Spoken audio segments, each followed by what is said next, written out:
Buenos dias a todos, senhoras e senhores, amigos, amigas. A responsabilidade de falar do Evangelho em uma conferência, um congresso como este, é uma responsabilidade enorme e é um honor e um privilégio, porque nós vamos falar de um tema do Evangelho que é parte desse tema desse congresso, de evolução. Há várias parábolas de Jesus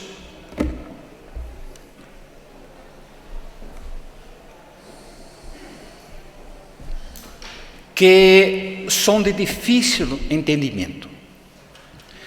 Vários estudiosos da Bíblia, de los Evangelhos, que se chamam exegetas, são pessoas que estudam profundamente a Bíblia e os Evangelhos.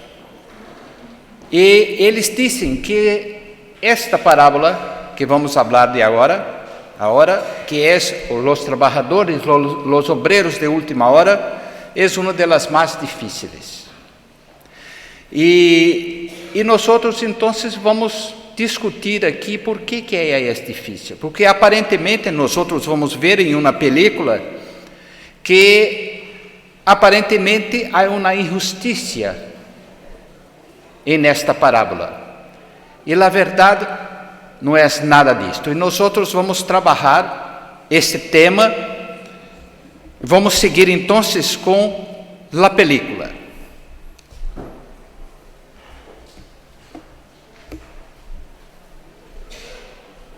Para su viña. Habiendo convenido en un denario por día, los envió a su viña. Hacia la tercera hora salió y vio a otros que estaban en la plaza sin hacer nada. Les dijo: Id también vosotros a mi viña y os daré lo que sea justo. Y ellos fueron. Volvió a salir a la hora sexta y a la nona e hizo lo mismo.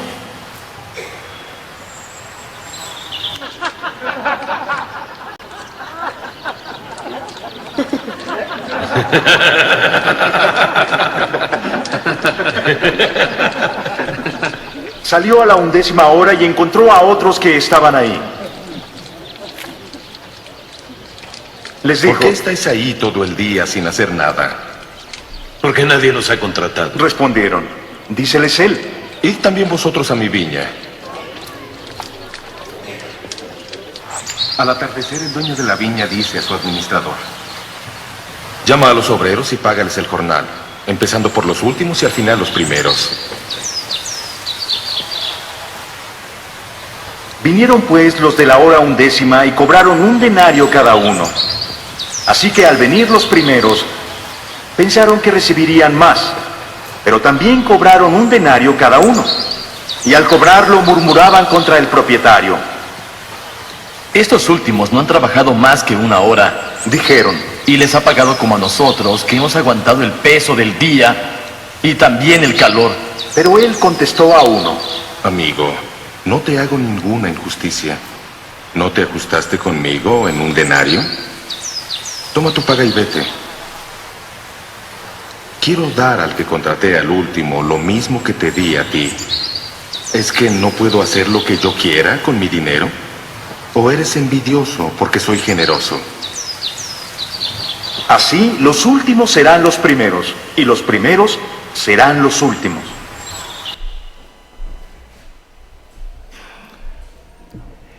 É importante para entender essa parábola algumas coisas de entendimento do que se passava naquela época em Israel, na Palestina. Um denário era um salário que era pago a cada 12 horas de trabalho. Então, a hora de trabalho na Palestina, que estava bajo jugo romano, era de um denário por dia. E cada dia teria 12 horas de trabalho. É importante entender que quando o senhor da vinha saiu, viu que sua vinha necessitava de trabalhadores, ele foi ao centro da cidade e verificou que havia pessoas ali disponíveis para o trabalho, e ele chamou alguns trabalhadores em la primeira hora e combinou com eles o salário legal, o salário que era pago para os trabalhadores diários, de um denário a cada 12 horas de trabalho. A combinado, as pessoas viram que era um salário legal, aceitaram e foram à vinha. 3 horas depois, como se fossem as 9 da manhã, ele ligou, ele chamou mais gente e disse: eu vou pagar o que era justo para vosotros. Não dijo quanto, dijo el justo. Ligou a las 12, meio-dia, e não dijo nada de como iria pagar, de quanto iria pagar. E depois ele foi a la 1ª hora, que era las 5 da tarde, e dijo para os trabalhadores: necessito de vosotros. E os trabalhadores foram. E quando foi pagar, ele chamou as pessoas primeiras que haviam solamente trabalhado 1 hora e ha dado um denário. As pessoas que han trabalhado 3 horas, um denário. As pessoas que han trabalhado 6 ou 12, um denário. E a pessoa que pensou a las 6 da manhã, que ha trabalhado durante todo o dia, se quedou molesto. Como? Eu he trabalhado aqui esse tempo todo e solamente tu me pagas um denário? E o outro que ha trabalhado 3 horas, ou 4 horas, ou 5, ou solamente 1 hora, te has pagado o mesmo? Se forem nos nossos dias de hoje, poderia haver problema com sindicatos, essa confusão toda. Mas hoje, e naquela época, era o salário que era pago para uma única pessoa. Uma pessoa trabalhando 12 horas por dia recebia o pago de um denário. E o senhor da vinha disse: eu não he hecho nada de errado, tu has contratado comigo um denário, e eu estou te pagando um denário. Agora eu sou caridoso, sou bondadoso, eu quero pagar a los outros, porque eu sou caritativo e me gusta fazer as coisas. E eu estou pagando a los outros o mesmo.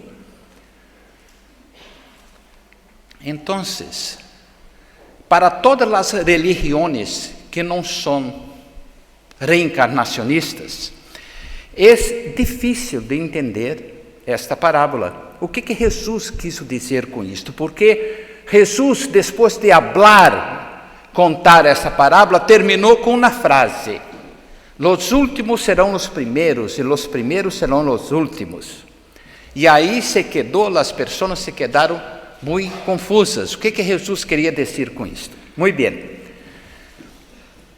Jesus é uma pessoa extraordinária. Ele não perdia nenhum momento para ensinar as coisas para nós outros. E Jesus falava com seus apóstolos, que eram mais ou menos 12 pessoas que estavam com eles, mais seus familiares. E algumas outras pessoas interessadas. Havia um séquito de mais ou menos umas 50, 100 pessoas junto com Jesus o tempo todo. E Jesus falava com eles, contava essas histórias para que as pessoas pensassem a entender o que é a reforma, o que é que a pessoa tem que ter para legar ao chamado reino de los cielos. Muito bem. Allan Kardec, quando elegeu estas parábolas, essa parábola para pôr como uma de las parábolas importantes que está incluída em el Evangelho segundo o Espiritismo, perguntou quando ele elegeu esta parábola, e é uma parábola de difícil entendimento, ele pediu a ajuda da espiritualidade para explicar esta parábola. E 4 espíritos, guardianes do espiritismo, que são espíritos bastante evolucionados, 4 de eles, Heine, que era um filósofo alemão, Constantino, Erasto, e, además, é o espírito de verdade. Mira, é o espírito de verdade que é o coordenador de todo o espiritismo, da codificação espírita, alegado para explicar esta parábola. Então, nós que somos espiritistas, somos, vamos dizer assim, bendecidos, benditos por Deus, porque Ele ha enviado 4 espíritos para ensinar. Pero as respostas de los espíritos deixaram Kardec um pouco preocupado. Eu vou ensinar por quê.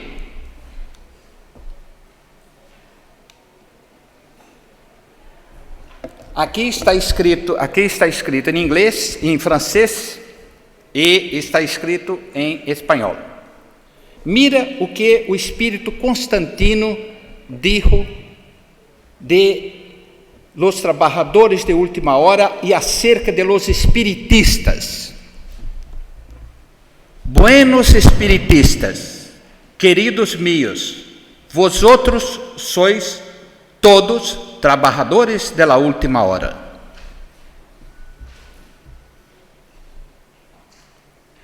Entonces, nosotros podemos considerarnos trabajadores de la última hora e que poderíamos ir e receber o suporte de Deus ou ir para o cielo, porque somos os elegidos. Ok? Vamos à próxima diapositiva. O que Erasto dijo em sua explicação? Vamos ler aqui. Verdadeiros adeptos do espiritismo, vosotros sois los elegidos del Senhor. Vosotros sois los elegidos del Senhor.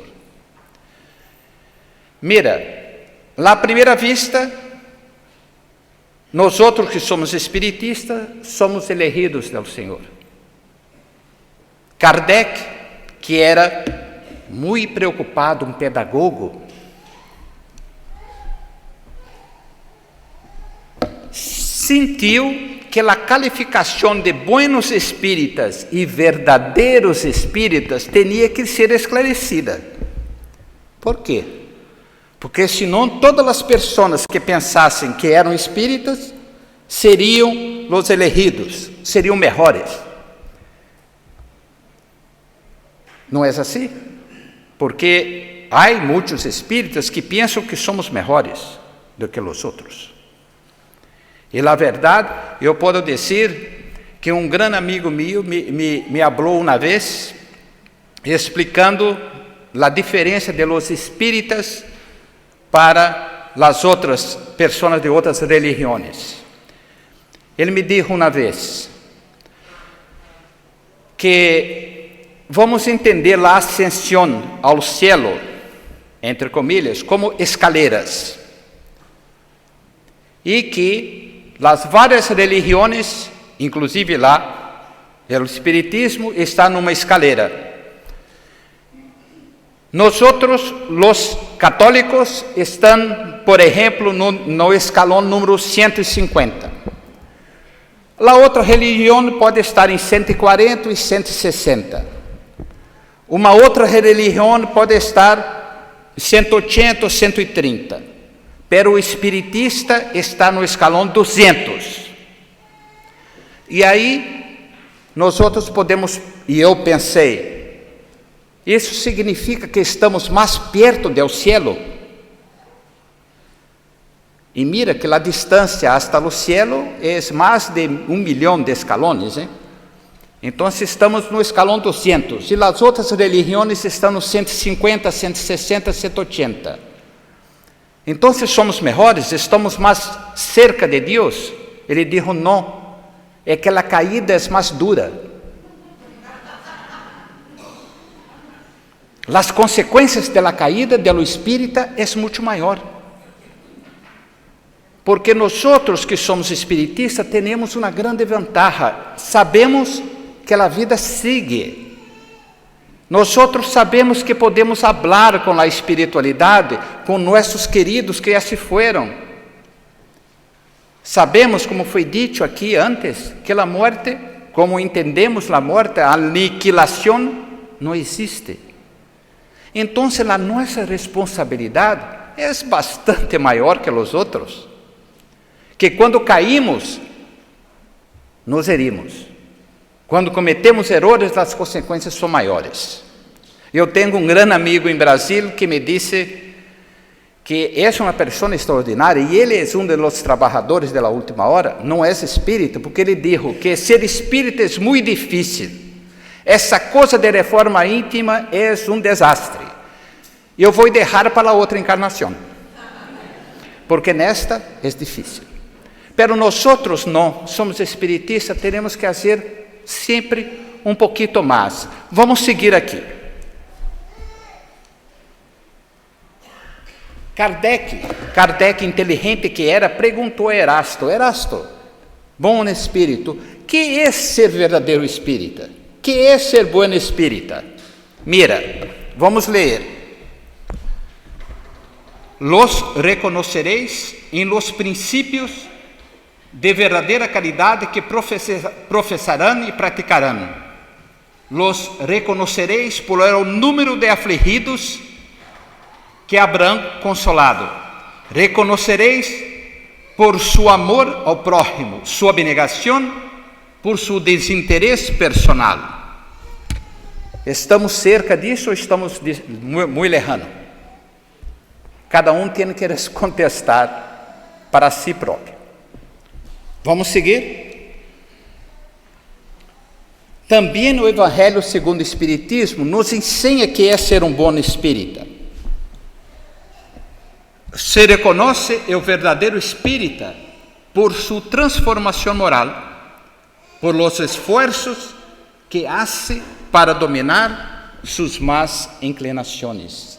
Complementando, intentando ser hoje melhor que ayer, amanhã melhor que hoje.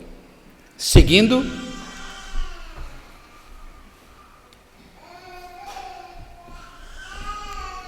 aqui Jesus disse uma coisa fantástica. En esto reconocerão que ustedes são mis discípulos, en el amor que se tenham los unos a los outros.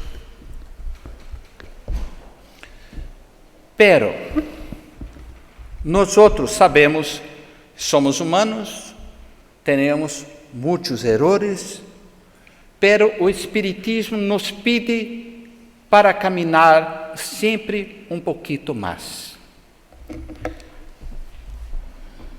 Quem são então os trabalhadores, os obreiros da última hora? Quem são esses? Vamos ler aqui.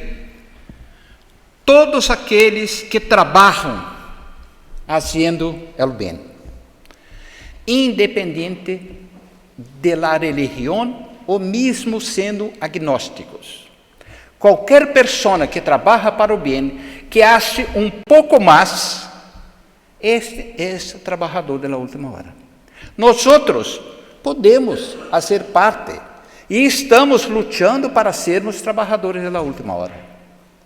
Se vamos a ser parte ou não, depende de nós. Há muitas pessoas de várias religiões que são espíritos extremamente evolucionados, cristianos e não cristianos, e que estão aqui entre nós para nos ajudar. Há muitas pessoas comuns como nós que têm um amor no coração, um trabalho bastante importante. Eles são trabalhadores da última hora. Nós que estamos tentando, nós que estamos tentando melhorar a cada dia, somos trabalhadores da última hora. Pero se nós mantuvimos a luta, se nós seguimos sendo egoístas, não falando com as pessoas que estão do lado, tendo prejuízos porque uma pessoa usa velo, ou que tem uma eleição sexual diferente da nossa, ou qualquer tipo de color, raça, nós, se temos prejuízo por qualquer coisa, estamos lejos de ser trabalhadores da última hora, independente se somos espiritistas ou não. Porque o que temos que fazer? Temos que ter consciência, paciência e não causar dano à obra da espiritualidade. Vamos ver o que é o Espírito de verdade. O Espírito de verdade é um Espírito extraordinário. Ele é o Espírito que ha dado traído a coordenação do Espiritismo, do Consolador prometido, que a nossa doutrina, ela é consoladora. É o Espiritismo que não tenha Jesus, está fadada a montão de ensinanças filosóficas que não levam a nenhum sítio. Disputas, se pode falar, se pode fazer charlas, pero se não tem Jesus, está sim uma mesa que não tem uma estabilidade. Uma mesa cirúrgica, onde o cirurgiano não pode fazer nada, porque é o enfermo que está tumbado, está assim, porque hace falta um pé. Jesus é a estabilidade do Espiritismo. Isso é fundamental. Vamos ver o que o Espírito de verdade dijo.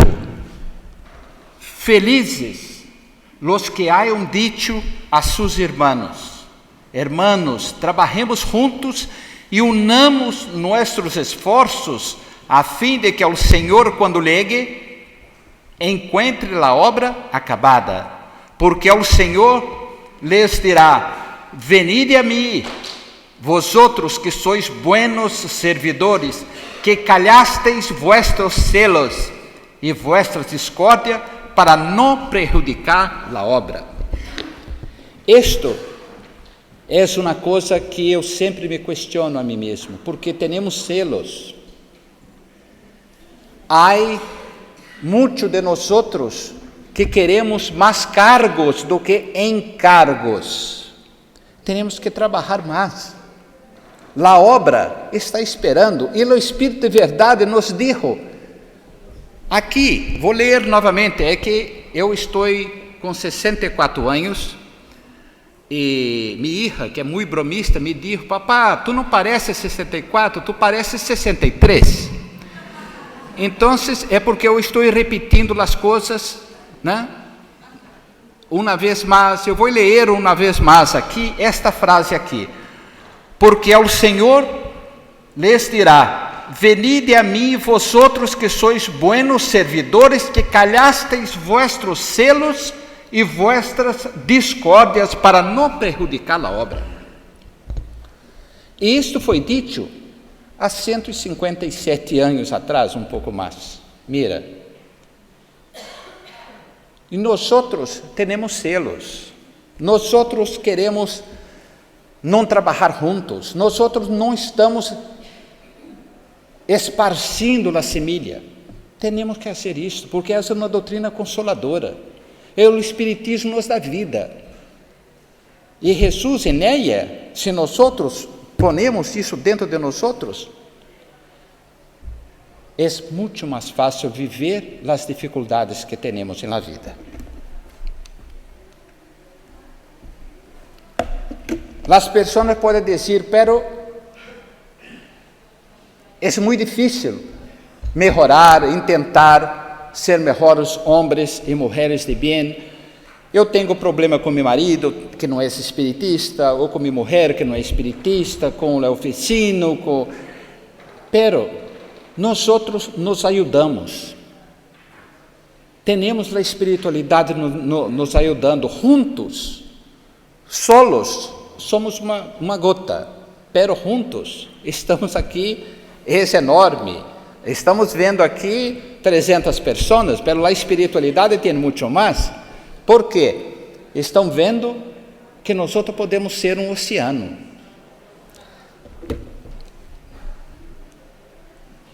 Nós não podemos pensar que temos muito tempo. O tempo é agora. Independente da idade que temos, jovens de 20, 30, 40, 50, 60, 70, 80, não importa. O tempo é agora. Nós hoje estamos recebendo aqui essa bendição deste eflúvio da espiritualidade para nós. Temos que pensar no nosso trabalho, e se já pensamos, acelerar um pouco mais, a ser sempre um pouco mais.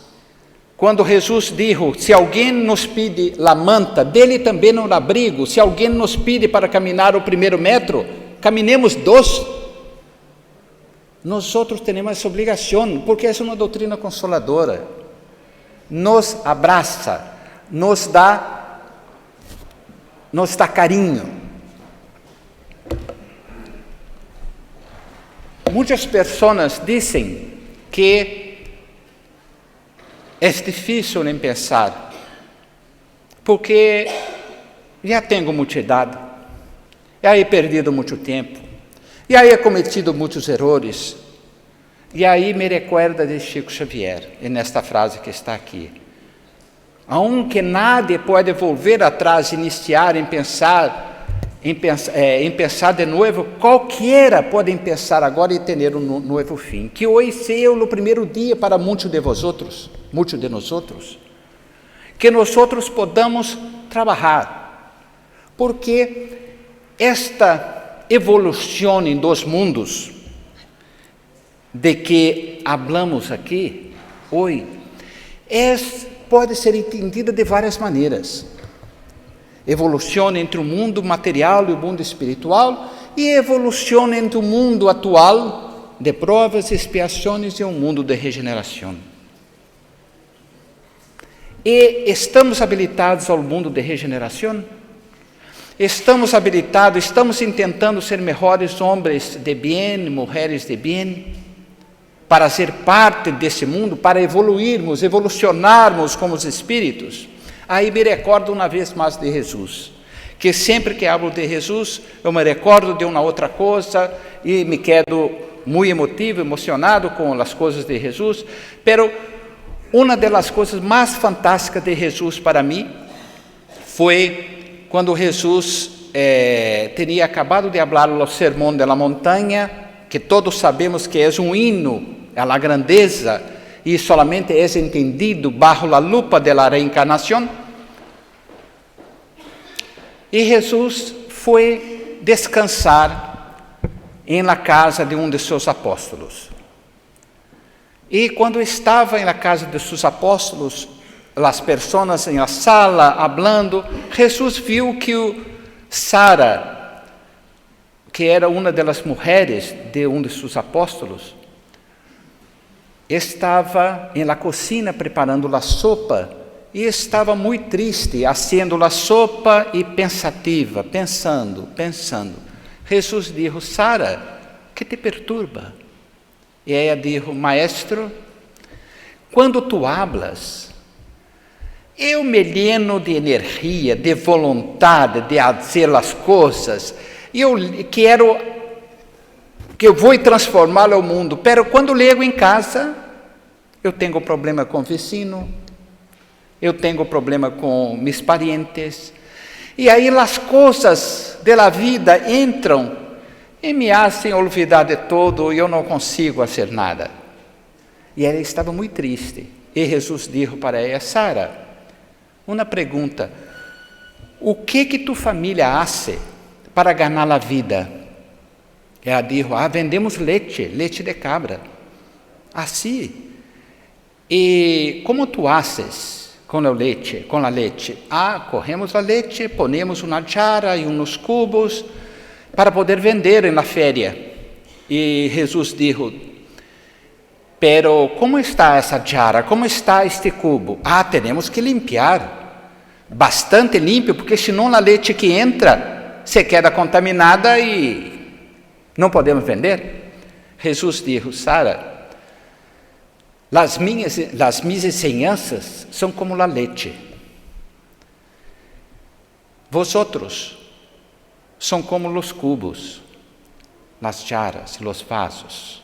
Vosotros tenéis que limpiar no jarro, los cubos, de las imperfecciones que vosotros tenéis, porque senão minha palavra será contaminada. Sara, tu tens que recordar uma coisa da vida. Uma gota de lluvia que cai em uma pétala de uma rosa, se transforma em uma pérola.